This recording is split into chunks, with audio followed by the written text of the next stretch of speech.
News India. खबरों की शुरुआत करेंगे उससे पहले हेडलाइंस।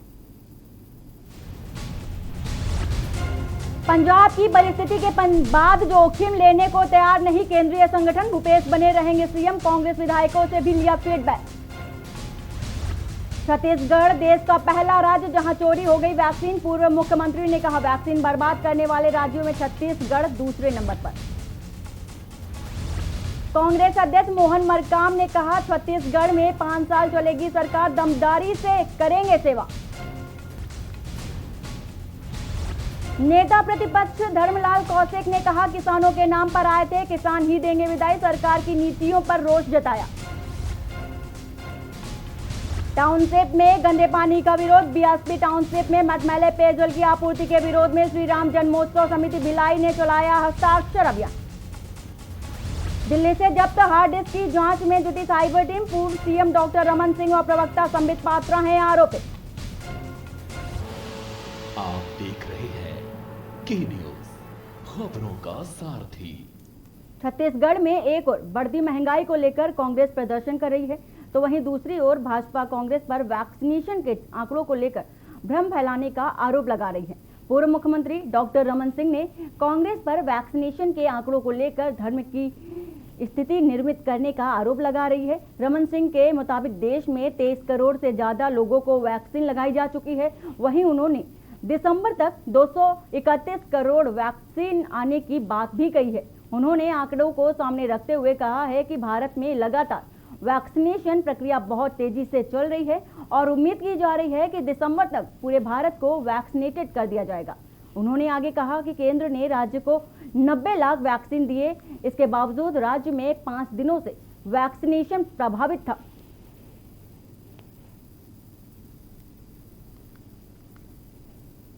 बताया मार्च का आखिरी आंकड़ा मैंने बताया 25 मिला है, उसमें से 15 का उपयोग हो पाया है। फरवरी में भी मैंने बताया, जनवरी में भी बताया। जितना वैक्सीन मिला है उसका उपयोग तो 100% हो, फिर अप्रैल और मई, और अब तो दिसंबर आते आते 100% देश का वैक्सीनेशन हो जाएगा। इतना वैक्सीन उपलब्ध होने वाला है। छत्तीसगढ़ के मुख्यमंत्री भूपेश बघेल के गृह जिले दुर्ग व कैबिनेट मंत्री गुरु रुद्र कुमार के विधानसभा क्षेत्र अहिवारा में ग्राम पंचायत नंदौरी में इन दिनों मुरूम उत्खनन कर रॉयल्टी की चोरी करने का खेल धड़ल्ले से जारी है। ग्राम पंचायत नंदौरी में मुरूम माफिया लगातार मुरूम उत्खनन करते हुए रॉयल्टी की चोरी लगातार कर रहा है। वह बगैर रॉयल्टी पर्ची के दिन भर में 100 से 150 ट्रिप मुरूम का अवैध परिवहन करते हुए राज्य शासन को रोजाना लाखों रुपए के राजस्व का नुकसान पहुंचा रहा है। इस गोरख धंधे की सूचना देने पर भी खनिज विभाग पूरी तरह से मौन धारण किए हुए है, लेकिन कार्रवाई करने के लिए कोई भी खनिज अधिकारी तैयार नहीं है।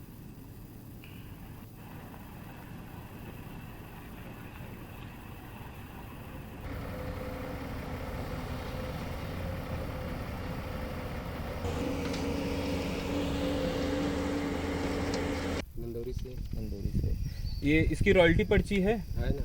रॉयल्टी पर्ची में 11 बजे का समय लिखा हुआ है, जबकि अभी 2 बज रहा है। अभी दिया है उसको, अब उसके बारे में मालूम नहीं है।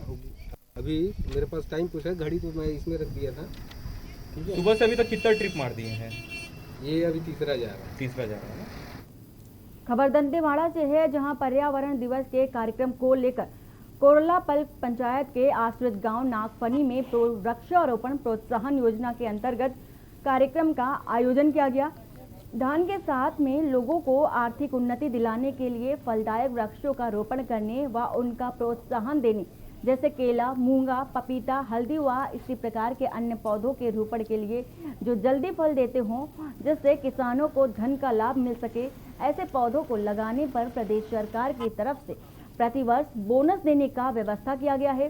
बता दें कि दक्षिण बस्तर के दंतेवाड़ा जिले में आज गीदम ब्लॉक के कोरलापाल ग्राम पंचायत के आश्रित गांव नागफनी में मुख्यमंत्री वृक्षारोपण प्रोत्साहन के योजना अंतर्गत राज्य के सभी नागरिक निजी भूमि की उपलब्धता के अनुसार सभी ग्राम पंचायतों व संयुक्त वन प्रबंधन समिति को योजना का लाभ देने के लिए पात्रता होंगे।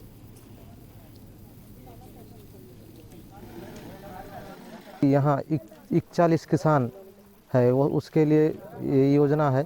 योजना पहले से बना हुआ था, बाउंड्री वगैरह। अभी फॉरेस्ट विभाग के तरफ से अभी पौधारोपण का कार्यक्रम कल रखा गया था, जो यहाँ 41 किसान के लिए योजना बना के ले आए हैं, वो अभी चलेगा। बाकी ये कार्य 5 जून के उपलक्ष्य में पौधारोपण किए, वृक्षारोपण के उपलक्ष्य में 2021 को वन पर्यावरण दिवस के उपलक्ष्य में कल एक्चुअल में हम लोग को जो है यहाँ पे जन जागरूकता और वृक्षारोपण का कार्यक्रम कल रखा गया था, किंतु मॉरिशस के पूर्व राष्ट्रपति जी का निधन होने के कारण कल का कार्यक्रम को स्थगित किया गया था। और आज इसी उपलक्ष्य में जो है कल के प्रोग्राम को यहाँ नागफनी गांव है वन परिक्षेत्र बचेली गिदम का, और ये एक फॉरेस्ट विलेज है। इसमें हम चाह रहे थे कि यहाँ एक FRA क्लस्टर बनाया गया है। पर्यावरण दिवस के उपलक्ष्य में माननीय मुख्यमंत्री जी की जो योजना है उसका हम स्वागत करते हैं कि कहीं ना कहीं हमारे मुखिया हर समय हमारे किसानों के हित के लिए कार्य करते हैं। जो ये नया योजना आया है कि जो 1 एकड़ में कोई भी कृषक अपने खेती में, चाहे वो आपका पपीता का खेती करे, केला का खेती करे, नारियल का खेती करे या किसी भी प्रकार का अच्छा कोई खेती करे, तो उसको हर साल का जो 10,000 रुपये मिलेगा। छत्तीसगढ़ में 2.5 साल में मुख्यमंत्री बदले जाने का मुद्दा एक बार फिर से तूल पकड़ने लगा है। इस बार मुख्यमंत्री भूपेश बघेल के कैबिनेट के 2 मंत्री आमने सामने हैं। दरअसल जहां एक और सेकंड सीएम के फेस कहे जाने वाले स्वास्थ्य मंत्री टीएस सिंहदेव ने इस निर्णय को पार्टी हाईकमान के ऊपर छोड़ दिया है, वहीं दूसरी तरफ कैबिनेट के वरिष्ठ सदस्य और मंत्री रविंद्र चौबे ने यह साफ कर दिया है कि किसी भी प्रदेश में सरकार 5 साल के लिए बनती है और मुख्यमंत्री भी। देखिए ये रिपोर्ट।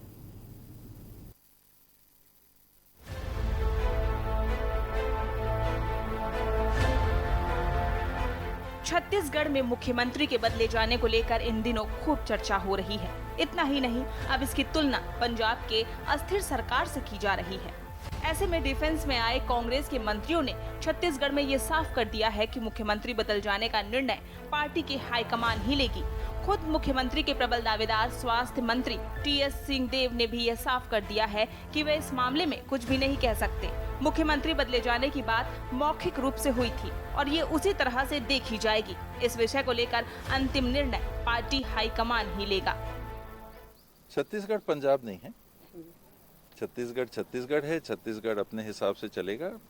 केंद्र सरकार हमारी हाईकमांड के निर्णय के हिसाब से हम लोग सब साथ में काम कर रहे हैं और उनके मार्ग निर्देशन में साथ में काम करते रहेंगे। मतलब क्या संभावना है? वो 17 जून तो आ ही रही है। अब ये भी ना बोलना पड़े कि 2021 कि 17 जून कौन सी थी। छत्तीसगढ़ में सीएम बदला जाए या नहीं, इस विषय को लेकर कैबिनेट के दूसरे मंत्री और छत्तीसगढ़ कांग्रेस के वरिष्ठ सदस्य रविंद्र चौबे ने साफ कर दिया है कि किसी भी प्रदेश में सरकार बनती है 5 साल के लिए, लिहाजा मुख्यमंत्री भी 5 साल ही रहेगा। बात साफ है कि छत्तीसगढ़ कैबिनेट के वरिष्ठ मंत्री श्री चौबे नहीं चाहते कि छत्तीसगढ़ में मुख्यमंत्री बदले जाने की बात हो, लिहाजा उन्होंने बड़े ही सरल और सहज ढंग से इस बात को स्पष्ट कर दिया है। यह साफ है कि मंत्री रविंद्र चौबे और टीएस सिंहदेव इस विषय को लेकर आमने सामने हैं। हालांकि दोनों ही कैबिनेट मंत्री अंतिम फैसला पार्टी हाईकमान पर ही छोड़ रहे हैं। हम लोग इस बात को कहते हैं कि सरकार जो बनती है वो पूरे 5 साल के लिए बनती है और माननीय भूपेश बघेल जी के नेतृत्व में जो ये सरकार है वो पूरे 5 साल के लिए बनी है और हमेशा छत्तीसगढ़ के किसान और यहाँ का आम जनता इस बात को कहती है कि छत्तीसगढ़ में विकास का चेहरा, किसानों की मदद का चेहरा, मजदूर और वन क्षेत्र में रहने वाले लोगों के विकास का चेहरा भूपेश बघेल जी है। इन दोनों की आपस में तुलना कर ले कि कौन सही है और कौन सही बोल रहा है और कौन क्या बोल रहा है। ये हमारी आंखों के सामने एक तरफ तो टॉन्ट को वो सही मानते हैं और जो दूसरी तरफ जो सही बात कह रहे हैं उसको वो टॉन्ट मान रहे हैं। उम्मीद से ही आसमान है, ये पक्ति यहाँ पर बेहद ही सही बैठती है। अब इंतजार तो 17 जून का होगा कि छत्तीसगढ़ के सियासत में क्या फेरबदल होगा या फिर मुख्यमंत्री भूपेश बघेल ही आगे सीएम पद पर बने रहेंगे। के न्यूज इंडिया के लिए रायपुर से रोहित मिश्रा की रिपोर्ट। खबर बेमेतरा से है, जहां रक्षित केंद्र, पुलिस कॉलोनी और परिसर में वृक्षारोपण किया गया। पुलिस अधीक्षक दिव्यांग पटेल सहित अधिकारी कर्मचारी ने पौधे लगाए। फलदार व छायादार पौधों का वृक्षारोपण कर प्राकृतिक संरक्षण जैसे कर्तव्यों का निर्वाह किया गया। इसके अलावा अन्य खाली जगहों में भी पुलिस कॉलोनी के जवानों ने पौधारोपण किया।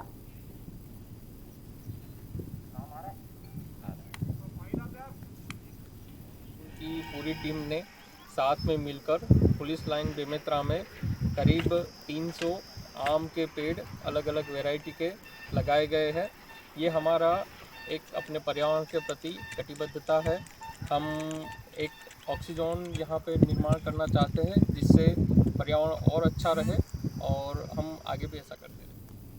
खबर जांजगीर चांपा के नवागढ़ ब्लॉक के केरा गांव से है, जहां आर्मी ट्रेनिंग के दौरान दुर्घटना में घायल हुए प्रतीक आदित्य का इलाज आर्मी हॉस्पिटल में चल रहा था। इलाज के दौरान आदित्य की मौत हो गई। बता दें कि रविवार की शाम प्रतीक आदित्य के पार्थिव शरीर को लेकर आर्मी अधिकारी केरा गांव पहुंचे, जहां पर प्रतीक आदित्य के पार्थिव शरीर के पहुंचने के बाद गांव में लोगों का हुजूम उमड़ पड़ा। इधर परिजनों का रो रो कर बुरा हाल है। प्रतीक आदित्य के पार्थिव शरीर का विधि विधान व सम्मान के साथ अंतिम विदाई दी गई।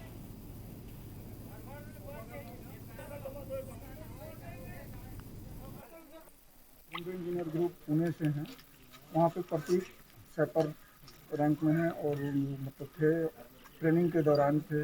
वो अपना ट्रेनिंग कर रहे थे, तो हमारे यहाँ ट्रेनिंग के रूटीन में डेली पीटी परेड वगैरह होता है। तो पीटी परेड में वो 5 किलोमीटर रनिंग करके आए। ग्राउंड में आने के बाद थोड़ा रुकने के बाद उनको चेस्ट में तकलीफ हुआ, तुरंत एम्बुलेंस वहाँ था। और क्योंकि जब भी रनिंग वगैरह होता तो मिलिट्री में अमूमन एम्बुलेंस रहता ही है।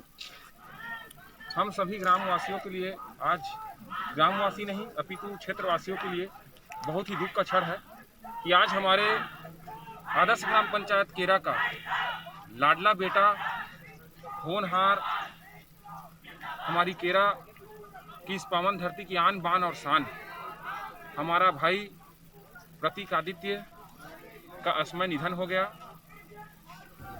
जिससे गांव ही नहीं क्षेत्र और समुचित हमारे राज्य देश के लिए एक बहुत बड़ी अपूर्णीय क्षति है। रायगढ़ के टीपाखोल जलाशय से निकलने वाले नहर का पानी एक समय किसानों को खेतों में पानी सिंचाई का काम आता था, लेकिन वर्तमान शहर के जमीनों में लोगों का अवैध कब्जा होने के कारण नहर अपना अस्तित्व खो दिया है। नहरों के ऊपर एक घनी आबादी बस जाने पर अवैध कब्जा को हटाना शासन को मुश्किल हो गया है। वहीं पूरे मामले में कलेक्टर का कहना है कि जल संसाधन विभाग के द्वारा रिपोर्ट बनाई गई है, जिसमें टीपाखोल से निकलने वाली नहर अब अनुपयोगी बताई गई है, क्योंकि नहर के ऊपर 30 सालों से लोगों ने मकान बना लिया है। ऐसे में जगह अब जल संसाधन विभाग के लिए उपयोगी नहीं है। इसके लिए जल संसाधन सचिव को इसकी रिपोर्ट भेजी गई है, जिसे इरिगेशन की जगह रेवेन्यू में ट्रांसफर कर इसे 152% की दर से काबिज लोगों को वितरित की गई। सरकार को आर्थिक लाभ भी मिलेगा।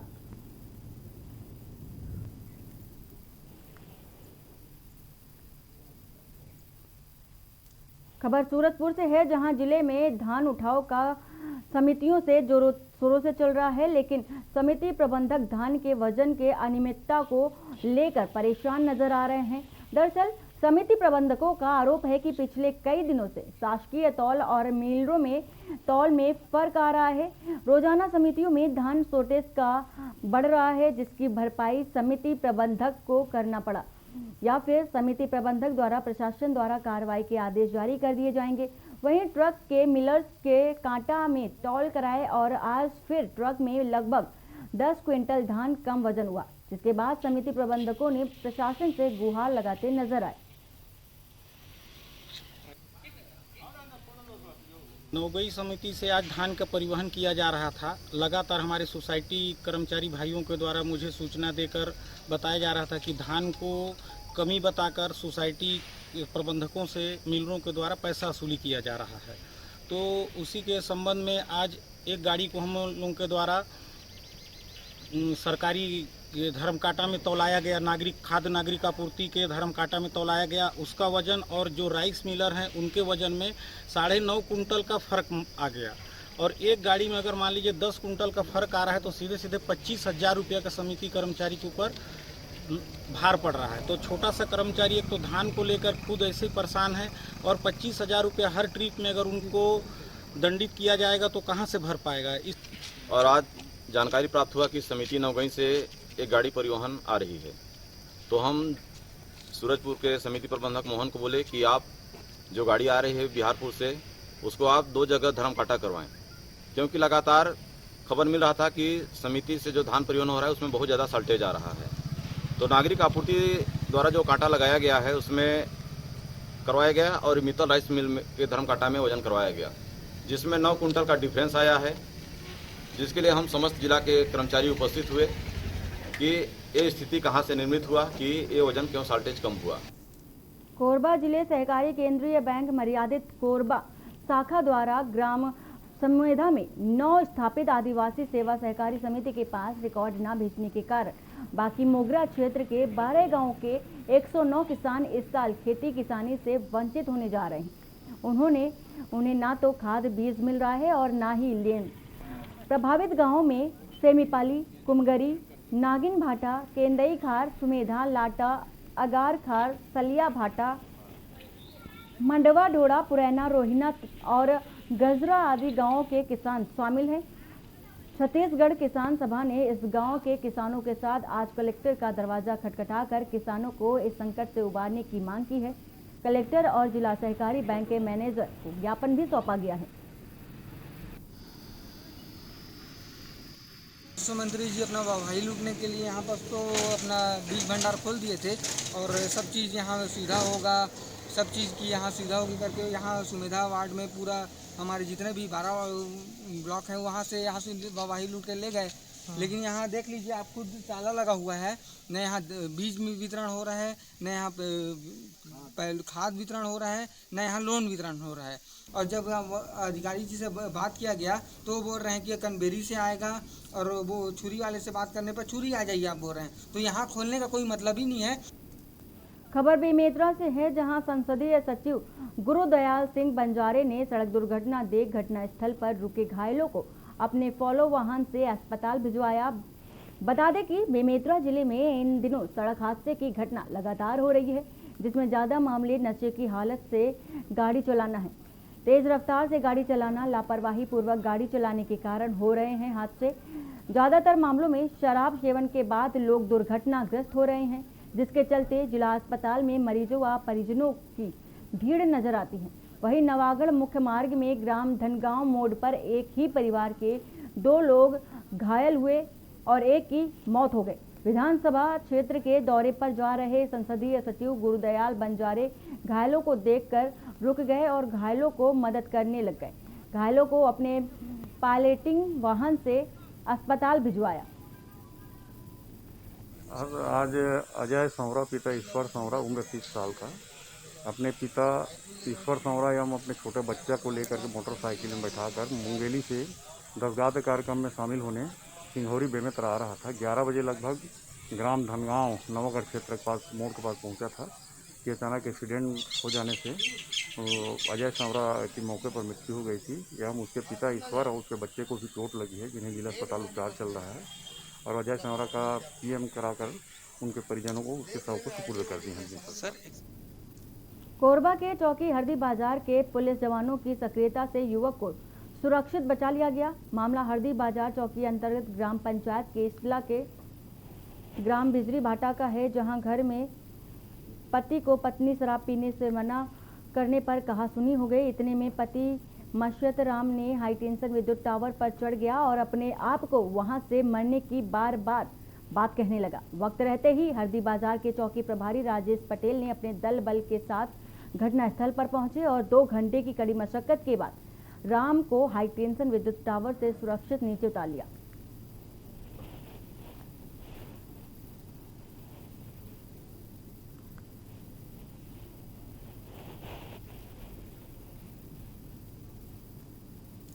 और वक्त हो चला एक छोटे से ब्रेक का, जल्द हाजिर होते हैं।